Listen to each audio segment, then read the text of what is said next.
اور سب سے آخر میں گاڑی میں اکیلا رہ گیا، جو کہ جا کے کسی جگہ رک گئی اور ڈرائیور نے ڈگی کھول کر مجھے کہا کہ اتر جاؤ، آپ کی جگہ پہنچ گئی ہے۔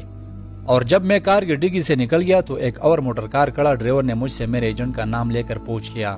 کہ آپ اس کا بندہ ہے؟ تو میں نے کہا ہاں میں اس کا بندہ ہوں۔ تو اس نے کہا اپنا سامان گاڑی میں رکھ کر بیٹھ جاؤ، مگر جب میں پہلی والی کار سے اپنا بیگ اتار رہا تھا تو یہاں پر 2 بیگ پڑے ہوئے تھے، جو کہ ایک میرا اور دوسرا بشارت کا تھا،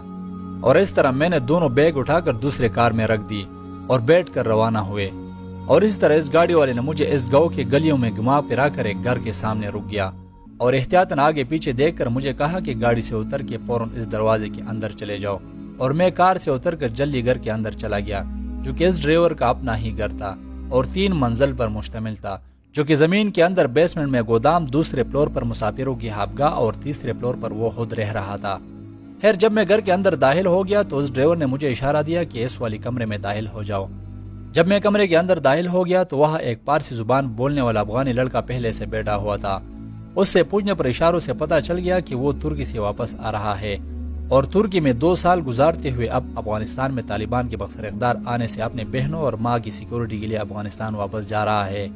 اور اس طرح کچھ دیر بعد مالک مکان کی طرف سے ہمارے لیے کھانا لایا گیا، جو کہ گوشت کے ساتھ کباب اور 3 عدد ٹماٹر انگاروں پر جلا کے گندم کی روٹی کے ساتھ موجود تھے، جو کہ نہایت زیادہ بھوکے ہونے کی وجہ سے ہم نے بڑے مزے سے کھائے اور مالک مکان کے حق میں تو آگو ہو گئے، کیونکہ اس نے ہمیں وہی کھانا کھلایا جو کہ وہ اپنے بچوں کو کھلا رہا تھا۔ اور اسی طرح کھانا کھانے کے بعد مالک مکان کی بیوی نے مجھے کمرے سے باہر بلایا اور ہاتھ میں 1 عدد شیمپو پکڑا کر ہاتھ سے اشارہ دینے لگی کہ وہ سامنے واش روم ہے، میں گرم پانی کھولتی ہوں، جا کر نہا لو۔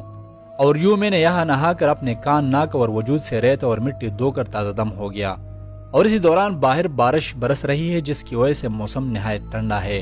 اور یہاں اس کمرے میں ہر طرف کمبل پڑے ہوئے ہیں، جو کہ میں نے 2 عدد اٹھا کر اپنے اوپر اوڑھ لیے اور ایک نیچے بچھا کر اپنا بیگ دیوار کے ساتھ ٹیک لگا کر اس لڑکے کے ساتھ باتوں میں مصروف ہو گیا، مگر میں نے اس کو اشاروں سے سمجھایا کہ مجھے چوروں نے اغوا کیا تھا، جس کی وجہ سے میرے پاس موبائل اور پیسے موجود نہیں، اور اگر آپ کے پاس موبائل میں بیلنس ہے تو میں اپنے گھر پر کال کرنا چاہتا ہوں، مگر اس کے پاس موبائل موجود مگر موبائل میں سم کارڈ موجود نہ ہونے کی وجہ سے میرا اپنے گھر کے ساتھ رابطہ نہیں ہو پایا۔ خیر یہاں اس لڑکے کے ساتھ اشاروں میں باتوں سے اتنا تو پتہ چل گیا کہ ترکی میں حالات نہایت خراب ہے اور ہر طرف پولیس چوکنا گھوم رہی ہے، اور جو اللیگل بندہ ہاتھ لگ جاتا ہے ڈیپورٹ کر دیتا ہے۔ مگر اسی دوران اسی کے ساتھ باتوں میں مجھے اچانک بشارت کا بیگ یاد آ گیا اور اس کو کھول کر تلاشی لینے لگا کہ دیکھ لوں کہ کہیں راستے میں میرے کام آنے والی کوئی چیز تو اس میں موجود تو نہیں۔ اور جب میں نے یہ بیگ کھول دیا تو اس میں 1 عدد مہنگے اور نہایت مضبوط جوتوں کا جوڑا اور 1 عدد چادر اور بہت سارے پینٹ اور شرٹ موجود تھے، جس سے میں نے جوتے، چادر، 2 عدد پینٹ اور 2 عدد شرٹ اٹھا کر باقی سارے چیزیں اس افغانی لڑکے کو دیے۔ اور جب میں یہ جوتے پہن کر چیک کرنے لگا تو یہ میرے ناپ کے برابر اور نہایت دشوار گزار راستوں کے لیے نہایت مضبوط تھے، تو اس پر میں نے اپنے نئے جوتے اس لڑکے کو دیے، جو کہ تہران میں انصار نے میرے لیے خریدے تھے، جس پر اس لڑکے نے جیب میں پڑے 10 لیرے میرے لاکھ منع کرنے کے باوجود میرے ہاتھ میں پکڑائی کہ آپ مسافر ہوں اور یہ راستے میں آپ کی کام آ جائے گی۔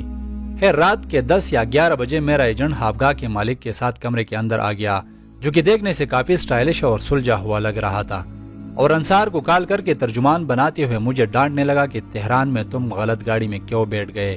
میں نے ان کو جواب دیا کہ وہاں پر موجود آپ کے ڈرائیور نے مجھے دوسری گاڑی میں بٹھایا تھا، تو میں کیا کر سکتا تھا۔ تو اس طرح میرے ایجنٹ نے اپنی صفائی پیش کر کے یہ ظاہر کرنے کی کوشش کی کہ آپ کے اغوا ہونے میں میرا کوئی ہاتھ نہیں تھا، مگر مجھے پہلے سے پتہ تھا کہ ایک مسافر ایجنٹ کے اجازت سے ہی اغوا کیا جاتا ہے اور اس میں یہ برابر کا شریک ہوتا ہے، مگر مجھے مزید بھی شک تھا کہ یہ میرے ساتھ کچھ نہ کچھ برا تو کرے گا، اس لیے اس کے ساتھ ایک اور ڈیل کرنے لگا کہ میں یہاں اسی راستے یا پہنچنے کے بعد آپ کو مزید لڑکے دوں گا، جس سے آپ کو مزید پیدا ہو جائے گا، مگر شرط یہ ہے کہ آپ مجھے استنبول لازمی پہنچ جاؤ گے، اور میرے طرف سے آپ کو یہ پیدا تب پہنچے گا جب میں یقیناً استنبول پہنچ جاؤں۔ اور اس دوران میں ان کو یہ لالچ اس لیے دے رہا تھا کہ یہ استنبول تک میرے پہنچانے میں اپنا پوری کوشش کرے اور راستے میں میرے ساتھ مزید کوئی دھوکہ کرنے کی کوشش نہ کرے۔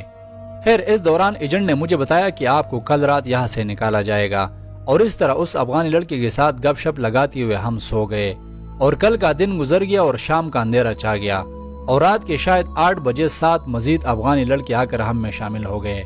جس کو ترک آرمی کی طرف سے 1st کلاس کی مار پڑی تھی، اور ضرب کے نشانات ان کے وجود پر واضح دکھائی دے رہے تھے۔ ان میں سے 2 لڑکے پٹھانوں اور باقی پارسی زبان بولنے والے تھے۔ پوچھنے پر پتہ چلا کہ ان کو ہوئی بارڈر سے وان کی طرف بڑھتے ہوئے پکڑے گئے تھے اور ہوپ پٹائی کر کے ماکو پہاڑ پر رہا کر دیا ہے، جو کہ اب تہران واپس جا رہے ہیں۔ مگر میں نے ان کے سامنے اپنے ایجنٹ کی تعریفوں کے پل باندھ لیے اور مزید یہ کہ مجھے کنٹینر میں آرام سے بارڈر کراس کرایا جائے گا، تو لہٰذا آپ لوگ میرے ساتھ گیم میں شامل ہو جائے، اس طرح آپ لوگ واپس جاتے ہوئے نقصان سے بچ جائیں گے۔ اور اسی طرح میں نے ان میں سے 2 پارسیبان لڑکوں کو ایگری میں کامیاب ہو گیا اور باقی 5 لڑکے حتماً واپس جانا چاہتے تھے، اور ان 2 لڑکوں کو اپنے ایجنٹ کا نمبر دے کر ڈیل فائنل کر دیا۔ اور اس طرح اب میں گیم میں اکیلا نہیں ہوں اور راستے میں اپنے لیے 2 دوست تلاش نکالنے میں کامیاب ہو گیا۔ یہاں کچھ دیر بعد گھر کا مالک آ گیا اور کہا کہ اپنا بیگ اور تمام باقی سامان یہاں چھوڑو اور صرف ضرورت کا سامان اپنے ساتھ اٹھاؤ، کیونکہ کنٹینر میں چلتے وقت آپ سے سارا سامان لے لیا جائے گا۔ اور باہر بازار نکل کر تھوڑی دیر واپس آیا اور مجھے 1 لیٹر پانی اور 2 عدد بسکٹ ہاتھ میں پکڑائے کہ یہ راستے کے لیے آپ کا کھانا ہے، اور کہا کہ تیار ہو کے بیٹھ جائے، تھوڑی دیر میں آپ کو یہاں سے آگے کے لیے اٹھایا جائے گا۔ اس دوران میں نے بشارت کی جوتے اور 3 پینٹ اور 4 شرٹ پہن لیے اور بشارت کے بیگ سے ملا رومال نما چادر بھی اپنے ساتھ لے لیا، کیونکہ سرفراز نے مجھے سمجھایا تھا کہ ایک تو کنٹینر گندا اور دوسرا یہ کہ راستے میں ٹرن ہوتا ہے، کیونکہ کنٹینر میں آپ لوڈ ہونے کے بعد یہ کڑا رہتا ہے اور بارڈر پار کرتے وقت انٹری میں لگ بھگ ٹوٹل 22 سے 23 گھنٹے لگ جاتے ہیں۔ خیر میں نے اپنا تمام سامان یہیں پر چھوڑ کر تیار ہو کے باہر گاڑی میں جا کے بیٹھ گیا، جو کہ ایجنٹ کی طرف سے بھیجا گیا تھا، اور باقی 2 افغانی لڑکے رہ گئے، کیونکہ ایجنٹ کو اب تک ان لڑکوں نے اوکے نہیں رکھا تھا، اس لیے ان کو کل یہاں سے اٹھایا جائے گا۔ خیر اسی گاڑی نے مجھے ماکو کے اسی گاؤں سے اٹھا کر بازرگان کے لیے روانہ ہوا، کیونکہ مجھے پہلے سے پتا تھا کہ ہم بازرگان جا رہے ہیں، کیونکہ سربراز کے مطابق ان کو بازرگان سے کنٹینر میں ڈالا گیا تھا، اور شاید 40 یا 50 منٹ بعد ہم بازرگان پہنچ گئے، جو کہ ترکی بارڈر سے پہلے ایران کا سب سے آخری گاؤں ہے۔ اور اس گاڑی نے مجھے اس گاؤں کی گلیوں میں گھما پھرا کر ایک گھر کے سامنے اتار دیا، اور گھر سے ایک شخص نکل کر مجھے اشارہ دیا کہ جلدی اندر آؤ، مگر جب میں نے پیچھے دیکھا تو ایک گاڑی پہنچ گئی جس سے کچھ لڑکے اتر گئے۔ گھر کا مالک جو کہ 30 سال کا لڑکا تھا، اس نے مجھے گھر کے اندر لے جا کر ایک بڑے ہال سے گزار کر دیوار میں ایک تصویر لگا ہوا تھا وہ ہٹا کر اس کے پیچھے ایک چھوٹی سی کھڑکی کے ذریعے اندر ایک بڑے کمرے میں داخل کرا دیا۔ یہاں ارد گرد دیکھنے سے معلوم ہوا کہ اس کمرے کا کوئی دروازہ نہیں، اور یہ کمرہ صرف اور صرف لڑکوں کی اسمگلنگ کے لیے استعمال ہوتا ہے۔ خیر 10-15 منٹ بعد اسی کھڑکی کے ذریعے مزید 8 لڑکے اندر داخل کرائے گئے، جو کہ میرے پیچھے گاڑی سے اتر گئے تھے، مگر اس کے ساتھ باتیں کرتے ہوئے پتہ چلا کہ اس گھر میں مزید لڑکے بھی موجود ہیں، جو کہ ہال کے نیچے بیسمنٹ میں رکھے گئے ہیں، اور مزید یہ کہ یہ لوگ ابھی ماکو پہاڑ پر آرمی سے مار کھاتے ہوئے واپس لوٹ آئے۔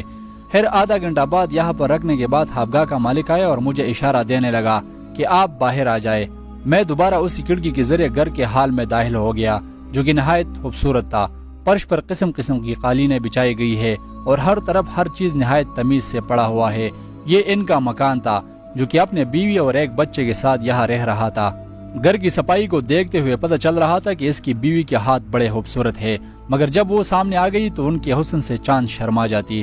خیر گھر کے مالک نے مجھے اشارہ دیا کہ نیچے بیسمنٹ میں چلے جاؤ۔ جب میں ہال کے نیچے بیسمنٹ میں اتر رہا تھا تو ایسا لگا جیسے کہ میں کسی ٹینکی میں اتر رہا ہوں، مگر اوپر سے اترتے ہی مجھے کچھ لوگوں کی ٹانگیں نظر آئی، جو کہ وہ پلائے ہوئے دیوار کو ٹھیک لگائے بیٹھے تھے۔ اور جب میں بیسمنٹ میں اتر گیا تو دیکھنے سے معلوم ہوا کہ یہاں 2 میرے ہم عمر لڑکے، ایک لڑکی اور ایک پارسیبان میاں بیوی ایک بچے سمیت پہلے سے موجود ہے۔ کچھ دیر بعد مجھے ان سے باتوں میں پتہ چلا کہ سب نے کافی بار گیمیں لگائی ہے مگر ناکام رہے۔ اسی دوران اس عورت کا شوہر، جو کہ پارسی زبان مگر انگلش زبان بول اور سمجھ سکتا تھا، ان کے ساتھ انگلش میں گپ شپ ہوتے ہوئے پتہ چلا کہ وہ دونوں میاں بیوی مگر یہ جوان عمر لڑکی یہ نہیں جانتے، اور کچھ دن پہلے یہ اپنے ماں باپ کے ہمراہ بارڈر پر گیم لگانے نکلی تھی، جس میں اس کی ماں باپ نکل کر استنبول پہنچنے میں کامیاب ہوئے، مگر یہ بارڈر پر پیچھے رہ گئی تھی، اور اب ہمارے ایجنٹ نے یہ ہمارے حوالے کیا ہے کہ یہ آپ لوگوں کے ساتھ گیم پر نکلے گی، مگر ہم نے کافی بار کوشش کی مگر ناکام رہے۔ اور اسی طرح میں نے ان کو اپنے ایجنٹ کا نمبر دے دیا کہ یہ آپ کو کنٹینر کے ذریعے پار کرا دے گا۔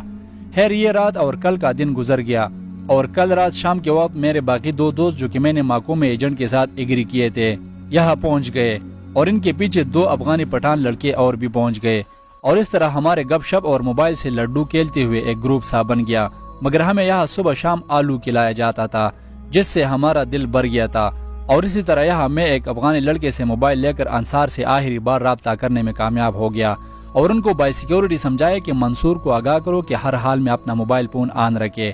ہم کل یا پرسوں یہاں سے گیم کے لیے روانہ ہوں گے۔ مگر اس دوران اس افغانی لڑکے نے میرے پاس موبائل نہ ہونے کی وجہ پوچھی تو میں نے چوروں کے ہاتھوں اغوا ہونے کی اپنی درد بھری کہانی اس کو سنائی کہ میرا موبائل اور سارے پیسے مجھ سے چھین لی جا چکے ہیں، جس پر اس کے دل میں رحم آ گیا اور میرے لاکھ منع کرنے کے باوجود مجھے 20 لیرہ اور ایک ڈبی سگریٹ لیٹر سمیت خرید کر دے دی اور مجھے مخاطب کر کے کہا کہ یہ 20 لیرے راستے میں آپ کے کام آ جائیں گے اور گیم میں راستے پر سفر کرتے ہوئے سگریٹ کا دھواں اڑاتے رہنا، کیونکہ یہ راستے نشہ کیے بغیر طے نہیں ہونے والے۔